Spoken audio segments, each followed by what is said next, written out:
Hello, hello, hello to all my wonderful Sagittarius. This is Queen Amun Ra coming to you with a very special reading on today, Sagittarius.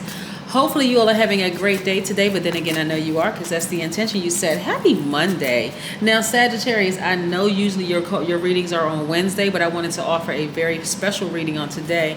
So this is your Wednesday reading, but early. Okay? All right, Sagittarius, let's get into your reading. Most High God in the universe, please give me a special reading for my wonderful Sag, the archers, in every area of their lives, specifically in areas of power and intellect, money and wealth, creativity and emotions and spirituality, and where they need to take action. What information do we have for my wonderful Sagittarius? Yes, Sagittarius, I'm talking to you, especially to you if you are smart, caring, deep thinking, honest, loves to have fun, generous, idealist who also has a great sense of humor. I'm talking to you, Archer, you, gods and goddesses. Your ruling planet Jupiter is retrograde right now. Yes, it is. So we're going to talk about that. Plus, we're going to talk about this waxing crescent moon energy because we're coming out of a new moon, right? And it's a lot of things that's going on around you. There are some people who are having to repeat cycles. They're not happy about that, Sagittarius. So you're dealing with a lot of different energies around you. Plus, you're dealing with people who have committed to not repeating cycles, like you have committed to not repeating cycles. And so, but for some people who have committed to not repeating cycles, it's like, okay, so what do I do in this new realm? What do I do? I'm going to help you with that. I'm glad you asked the question, so let's get into it. Let's get into it. This is a general reading, so please take what resonates with you. Take what resonates with you, right? These cards are the Light Seers Tarot deck by Chris Ann. These cards right here are the Sacred Self-Care Oracle deck by Jill Pyle. Let's get into it. Ooh, yes. Okay, this is nice. This is really, really nice.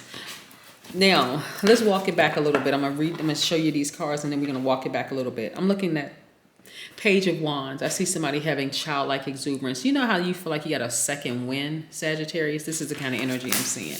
Somebody who feels like they have a second wind. We have the Hierophant card, which is attached to Taurus. I see a lot of you all, if you have Taurus in your chart, you are probably feeling like your thoughts are a lot more organized. I'm also looking at the Two of Cups, right? That's soulmate energy. You being your own soulmate. We have the King of Cups. We also have the Tower card. Yes. We're going to put that right here. We're going to put that right here. And we also have the Three of Wands. Let's see if we can get this up here too while I put this here. We also have the Three of Wands. See? Let me move my hand so you can see. Three of Wands right there. All right, let's talk about it. Now, what's interesting is that a lot of you all have decided, hey, I'm going to love myself deeper and harder, right? Let me go sit down somewhere and meditate on how blessed and highly favored I am as a Sagittarius. Remember, your ruling planet is Jupiter, right? So it's the largest planet in orbit. It's also the planet of good fortune, right? Some people call it luck, but it's the planet of expansion, right? And so when you really sat down and you thought about, wow, you know what? When I really get to my crown chakra and I see really how fortunate I am, some people are happy with being single. Both of these are both of your hands right here. You're the dark in you, the light in you, the seen, unseen, known, unknown, so on and so forth, right? Good, evil, and everybody, right? And when you had that quick revelation that, wow, wait a second, things just kind of come to me, right? Any kind of rejection that I've experienced has actually been protection for me. I am really, really at peace with this. I'm at peace with people falling out of range because I don't have to worry about certain things, right? Yes. And I'm expecting greater, right? I'm expecting greater. I'm expecting a new soul tribe. I'm expecting more opportunities. I'm expecting this. I'm expecting that because I deserve it. I didn't resist when the universe started removing people from my space. I didn't go chasing after people. I didn't do this. I wasn't extra. I wasn't doing all. I didn't speak horribly of them. I didn't do any of those things. And so the universe is now rewarding me. Yes. You're being rewarded. Yes. So here we have childlike exuberance. Yep. You're expecting greater, right? Now, Sagittarius, listen, listen, listen. You gotta be careful of what you speak out into the universe, because the way that the universe is moving right now, it's trying to release a lot of things to y'all real quick, right? If you say you want a new job and you put that out in the universe, boom, new job. Here comes new opportunities coming your way. If you say, hey, you know what? I'm kind of thinking I want to be in a romantic relationship with somebody, boom, here comes all these opportunities coming your way. All these prospects coming your way, because this is how fast things are moving for you. Lightning speed. Things are moving for you, right? And I see your thoughts becoming a lot more organized, which is great, right? A lot more organized. We're not doing a number. Just come back on Sunday for the numbers. But yes, lot more organized, where you're going to be so happy. Like, gosh, it just seemed like things are just coming to me quick. I'm just having a quick epiphany. You know why? Because when we had these 4 planets that are retrograde, Pluto being one of them, that's where you intentionally did some decluttering. But when the moon was a waning moon and the moon was removing people from your life, and you didn't run back and chase and go get them, it was making space for new things for the universe to release new things to you. So yeah, Sagittarius, yes. Yeah, let me make sure I got everything out here. And look, let me tell you what else was being released to you. Your spiritual gifts. They're progressing very rapidly. I'm telling you, your intuition is on fire. You thinking up things, all of a sudden, boom, stuff is coming to fruition. That's why it's a perfect time to know that, again, your ruling planet is Jupiter, but this is also a perfect time to any projects that you put down by the wayside for whatever reason.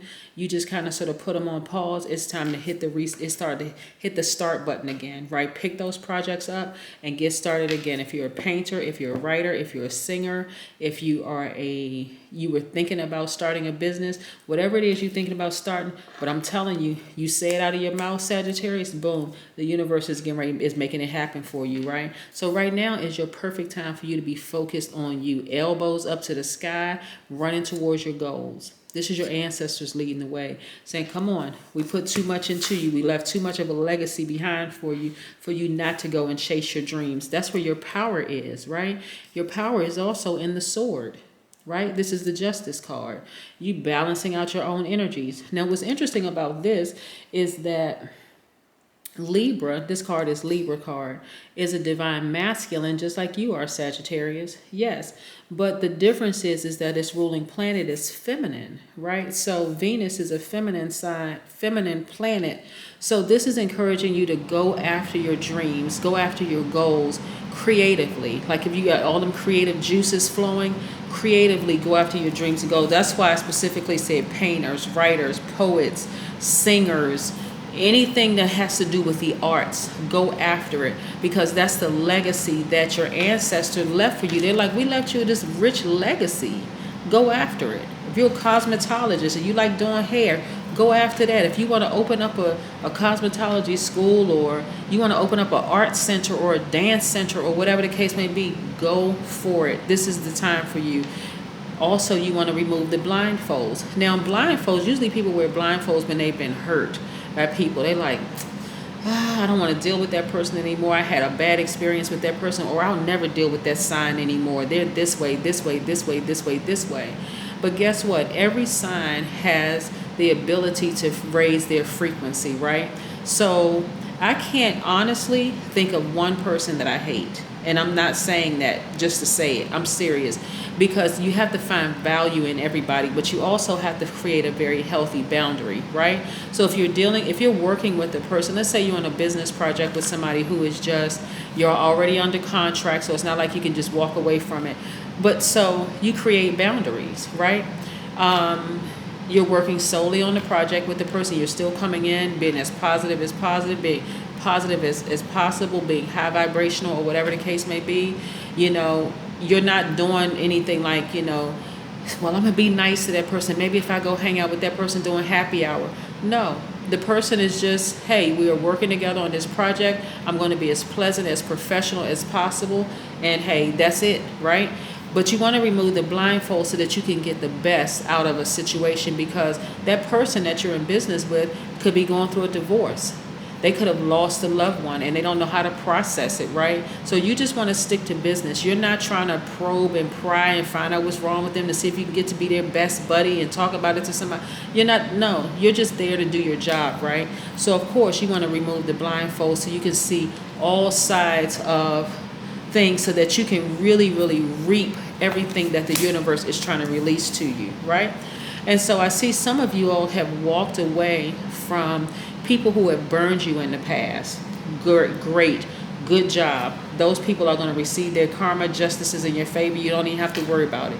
People who have burned you, people who have laughed about, talked about you, done you dirty, wrong, whole 9 yards, they're already receiving their karma. You have nothing to worry about. Good riddance. They're gone out of your life. And I'm not being facetious when I say this, because the universe was trying to make room for you to receive your new soul tribe anyway, right? Some of y'all got bitten by snakes, but it was really for your own good. Some of you all needed to be bitten by snakes because you were going above and beyond, trying to be way too nice to people, when the universe was like, no, you need to balance that energy out. You got to create very healthy boundaries. So cut that person out of your life and move on. And cut the feeling out of yourself of feeling guilty because you had to move on. That's part of decluttering from within, right? So we have Neptune, Jupiter, we have Saturn, and Pluto that's retrograde. In a nutshell, what that means is that when you have had to cut people out of your life and also cut the fear, the doubt, and the addiction to a person, place, a thing out of your life, no reason for you to feel guilty, none whatsoever. Now it's time to channel that extra energy and time that you have, and sometimes money in some cases, towards the things that your dreams, that thing that you set down for a minute, like, well, I'll put it on pause. Why? Because you had snakes around you. You couldn't concentrate. Yeah, you couldn't concentrate with snakes around you, right? You didn't know whether the snakes were venomous or not. Non-venomous snakes that bite you are biting you to wake you up. They're not trying to kill you. They're like, come on now. They're being used to wake you up, to snap you out of the trance. You're out of balance, Sagittarius. You're overgiving. You're doing too much, right? So now you are all about balance. You're all about balancing out your own energy, right? And so now that you're not an overgiver, that snake that was used to bite you wasn't trying to kill you. It was just trying to wake you up. But you've also experienced venomous snakes who wanted to leave you for dead. Those snakes are experiencing a tower moment of destruction, right? You've already been through the fire. You walked away from that, and now you've moved on. So let's pull an oracle card and see. So again, this waxing crescent moon is encouraging everybody to not give up at all. Don't look back. Stay focused. Move forward. See how this person is not looking back? You're not looking back. You've been through the fire with some people, right? Through snakes, venomous and non-venomous snakes. Non-venomous snakes actually add value to our lives, right? And so do venomous snakes, right? Because even though they left you for dead, you realize, hey, this person has no control over my life. They can't kill me. They can't kill my dreams. No matter how hard they try, they can't kill my dreams. Good luck with that, right? And then the non-venomous snakes, they're like, see, I had to bite you because that's the only way you would have woken up. Yeah, I had to reawaken something in you. Yes, let's pull an oracle card. Ground yourselves. So a lot of you all should really get out in nature, like really receive your energy from the ground. So some of you all, Sagittarius, may have Capricorn, Taurus, or Virgo in your chart, where, like I said, some of you all, see we have right here, this is Taurus, where things really need to make sense. So getting out, hugging a tree, being somewhere near nature, even replanting plants in your house, or sticking your hand in some dirt, like gardening, if some of you all have gardens or whatever, or go to a botanical garden or whatever. But you need to be around nature so that you can really ground yourselves and get recharged after coming out of a relationship. Relationship could be a professional, romantic, platonic relationship with a snake, whether the snake was venomous or not. If it was venomous, they about to get ready for destruction. It's already happening, right? You just cut that thing out of your life and you just keep it moving. That's what I have for you, Sagittarius. But keep on moving forward. Do not give up. Have faith. Like I said, just because you may not be able to see your dreams, it doesn't mean that they're not manifesting. It's happening, Sagittarius. It is happening right now. That's what I have for you. So stay focused. Bye.